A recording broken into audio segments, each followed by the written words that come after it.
Welcome to Luca and Miguel. Enjoy the video. In this video, I will explain how to connect Printrove to Shopify. First, navigate to the Shopify App Store and search for the Printrove application. Install it directly into your Shopify store. Once installed, you will be prompted to either create a new Printrove account or log in to an existing one. After logging in, grant the necessary permissions to link your Shopify store with Printrove, ensuring a seamless integration for your print-on-demand business. Now let's get your products ready. Within your Printrove dashboard, you can design and customize a wide array of products, from t-shirts to mugs. Choose your product type, upload your designs, and select appropriate mockups. Once satisfied, use the Push to Shopify feature.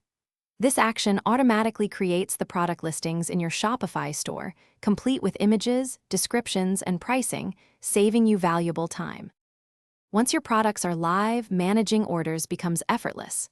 When a customer places an order on your Shopify store, it automatically syncs to your Printrove account. You can review all order details, including product variations and shipping information, directly within the Printrove dashboard.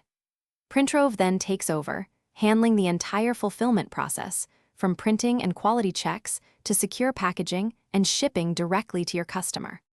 To maximize your success, consider these tips. Regularly review your product listings on both platforms to ensure inventory accuracy and consistent pricing. Explore Printrove's extensive catalog and design tools to offer unique and appealing products to your customers. Always keep an eye on your order statuses within Printrove to address any potential issues promptly. This proactive approach ensures a smooth and efficient print-on-demand business. Thanks for watching and please subscribe. It's the best investment you'll ever make.